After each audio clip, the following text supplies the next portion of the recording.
starry expanse of the Nevada desert had always been a dream of mine, but as the sun dipped below the distant mountains and the desert's vast emptiness stretched out before me, I couldn't shake the unease settling in the pit of my stomach. My friends, Mark and Emily, were seasoned campers, and I was the newbie, drawn to the idea of escaping the bustling city for a night of peace and stargazing. We'd chosen a remote spot far from the neon lights of Las Vegas, where we could truly immerse ourselves in nature.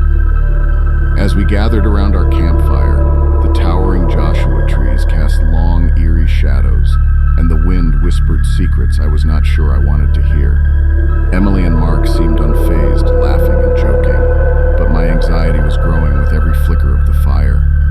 The desert at night is a paradox, its vastness both alluring and terrifying. We settled in for the night, and the sky above us was an inky canvas painted with a multitude of stars. But as the temperature dropped and the darkness deepened, the desolation began to close in on me. The distant howling of coyotes was an eerie serenade, and the rustling of the Joshua trees in the wind sounded like ghostly whispers. I tried to push aside my unease, focusing on the warmth of the fire, but I couldn't escape the feeling that we were not alone out here in the vast wilderness. As the night wore on, I felt my eyelids growing heavy, and I decided to retire to my tent, hoping that sleep would free me from my growing apprehension. The moment my head hit the pillow, I heard it, the haunting sound of footsteps in the sand just outside my tent. My heart raced as I listened to the distinct crunching of gravel, drawing closer with each passing moment. It was not the casual shuffle of a small desert creature. It was deliberate, heavy, and oddly human. I whispered Mark's name, but my voice was barely audible, lost in the symphony of the night. Trembling, I unzipped my tent and peered out, my flashlight casting a shaky beam into the darkness. My breath caught as I saw a silhouette moving among the Joshua trees, its form unmistakably human. Panic surged through me, and I woke Mark and Emily with a frantic urgency. They emerged from their tents, groggy and disoriented, but my trembling finger pointed out into the desert at the mysterious figure lurking among the trees. As the beam of Mark's flashlight found its mark, a man emerged from the shadows, his face obscured by a tattered scarf, his eyes gleaming with an unsettling intensity. He looked like a wanderer lost in the desert, but there was something profoundly wrong about the situation. The three of us stood there, frozen, unable to tear our gaze away from this stranger who had seemingly appeared out of nowhere. The man finally spoke, his voice a raspy whisper. He claimed he was lost, that he had been wandering the desert for days and was desperate for water and food.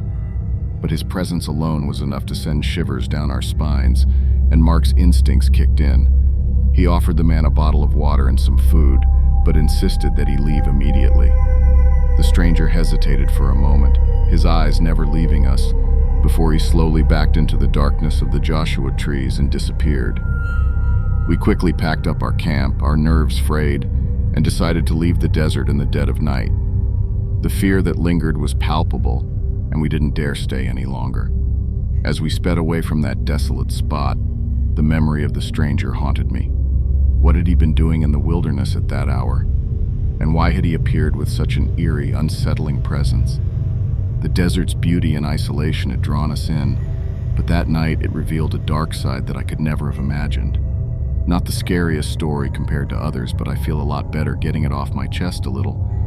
Nevada's vast, starlit expanse held secrets I was not prepared to uncover, and it would be a long time before I ventured into that wilderness again.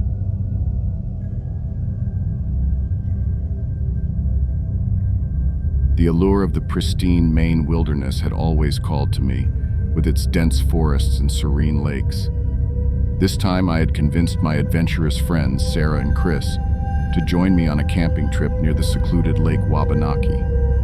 We pitched our tents by the water's edge, the trees rustling in the gentle breeze, and the crisp scent of pine filling the air. As night fell, the moon cast an ethereal glow over the lake, but my excitement was quickly replaced by dread when I noticed a faint, flickering light in the distance. My heart raced as the distant chants and drums grew louder, sending shivers down my spine. I had grown up in the small town of Wabanaki, Maine, where legends of a sinister cult that had once inhabited these woods were whispered around campfires. No one knew exactly what had happened to them, but the tales were always laced with dark foreboding. Now, in the heart of the very forest where these stories had originated, the eerie chanting and rhythmic drumming filled the night. Sarah and Chris brushed off my unease, attributing the sounds to local folklore or the harmless gatherings of enthusiasts. Nevertheless, I couldn't shake the feeling of impending danger as we huddled around the campfire, listening to the haunting chants grow louder and more dissonant. As the night deepened, the cult's incantations became a fevered crescendo, and it was impossible to ignore their proximity. With trepidation, we decided to investigate, each of us clutching a flashlight and a sense of unease. The journey through the thick Maine woods was disorienting, with only our feeble beams to guide us, but the pulsating rhythm of the drums acted as a beacon. We approached a clearing and stopped in our tracks, our hearts plummeting into the abyss of dread. Before us was a congregation of cloaked figures, their faces obscured by masks and robes, dancing frenziedly around a bonfire. The firelight cast grotesque shifting shadows on the trees, and the cult members chanted in a language I couldn't understand, their voices rising to an unholy crescendo. I felt as if I had stumbled into a nightmare. My friends and I hid behind a cluster of trees, paralyzed by the surreal scene before us. We watched in terror as the cult's fervor intensified, the bonfire roaring with an unnatural blaze, and their frenzied dance growing more frenetic. It was as if they were summoning something that shouldn't exist in the realm of the living. Suddenly, the cult's leader, adorned in a crimson robe, raised an ornate dagger high above his head, and the chanting reached a fever pitch. My heart pounded as the cult members turned to face the lake, and in the eerie light, we saw it. An apparition rising from the water, a grotesque and otherworldly creature with tendrils of darkness reaching out. In a rush of panic, we retreated, the darkness swallowing us as we sprinted back to our campsite. We had seen enough, and the tales of the cult's sinister activities were no longer mere legends. The fear was visceral and paralyzing, and we knew we had to leave, no matter the cost. We tore down our camp, packed our belongings, and fled the scene, leaving the terrifying cult and its grotesque ritual behind. As we sped away from Lake Wabanaki, I couldn't help but feel a deep sense of unease. The cult's presence was real, and the inexplicable entity they had summoned was something that defied all rational explanation. Maine's pristine wilderness had concealed a darkness that I had never imagined, and the memory of that fateful night would forever haunt me. We never spoke of what we had witnessed, and we kept the terror to ourselves, but the scars ran deep. The beauty of the Maine wilderness had been forever tainted, and I would always carry the unsettling knowledge that, in the heart of nature's serenity, a sinister cult continued to exist, carrying out their eerie rituals.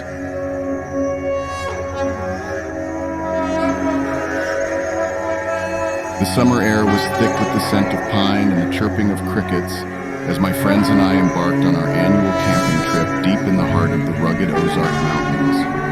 I was always the cautious one, preferring the comfort of city life, but my buddies, Mike and Jake, were avid outdoorsmen. Our campfire crackled, casting eerie shadows on the dense forest surrounding us. It was an ordinary night, the stars twinkling brilliantly in the clear sky as we sat around the flickering flames, exchanging stories of past adventures.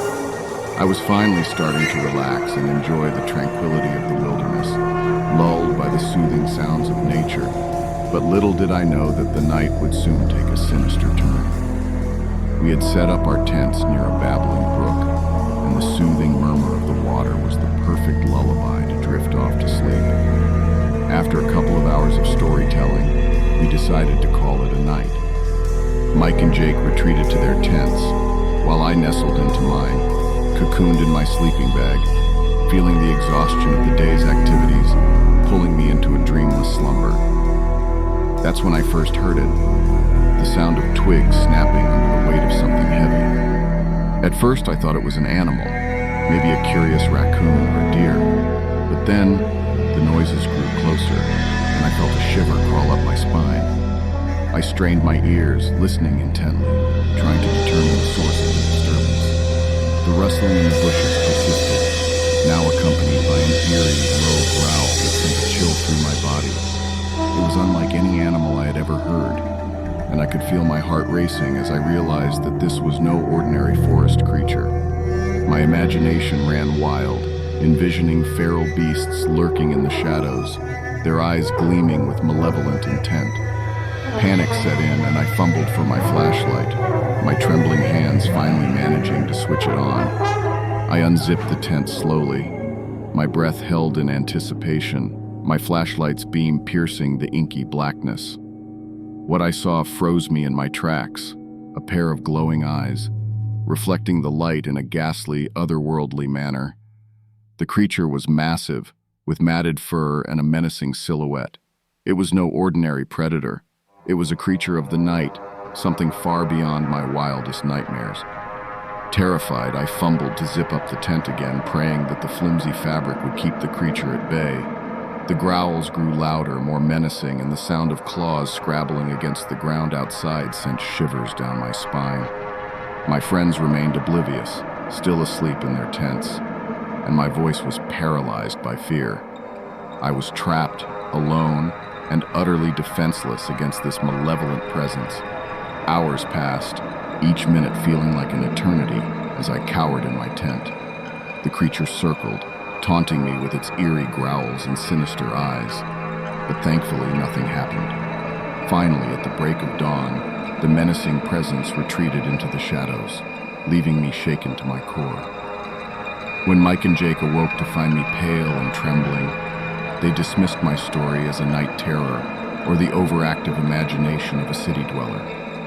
But I knew what I had witnessed, and the memory of those glowing eyes and haunting growls would haunt me for the rest of my days. The woods that had once seemed like a place of peace and tranquility had transformed into a